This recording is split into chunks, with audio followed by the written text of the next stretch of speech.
Hello everyone, welcome. In this video, we'll be discussing what is the k-nearest neighborhood logarithm. The k-nearest neighborhood logarithm is a simple, easy to implement supervised machine learning logarithm.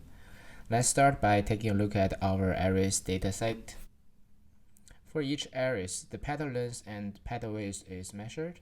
And if you draw a scatter plot, we see arrays 1 is generally clustered here, while arrays 2 is clustered right here. Let's say we bring in a new data points, the black points. How are we gonna classify it? Are we gonna classify it as arrays 1 or are we gonna classify it as arrays 2? First, we need to define what is our k. Let's say our k is equal to 1. K is the number of neighborhood we need to look up. If k is 1, we only need to look up for the closest neighbor. So let's say our k is 1.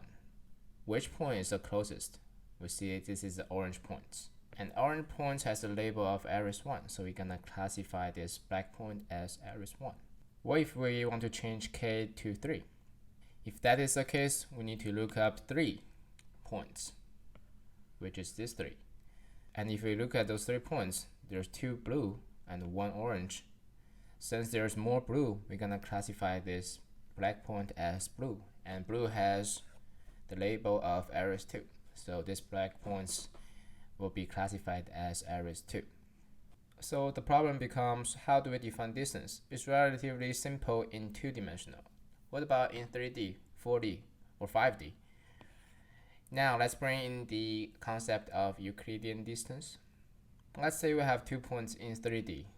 Point 1 is 327, point 2 is 067. What is the Euclidean distance between them? It will be the square root of the sum of square of the difference in each dimension.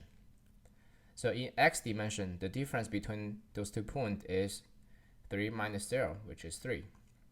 In y, it is 2 minus 6, negative 4. In z, it is 7 minus 7, 0. So if we sum them up, we got square root of 9 plus 16, which is square root of 25, which is equal to 5. So the distance between those 2 points will be 5. The k-nearest neighborhood logarithm assumes the similar things exist in closer proximity. In other words, similar things are near to each other. This idea can be used in many ways, such as recommendation. If a customer buys a certain product, we can use k-nearest neighborhood logarithm to recommend similar product to them.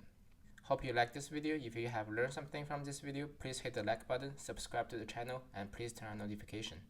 I'll be releasing more videos about machine learning and data science. See you guys in the next video.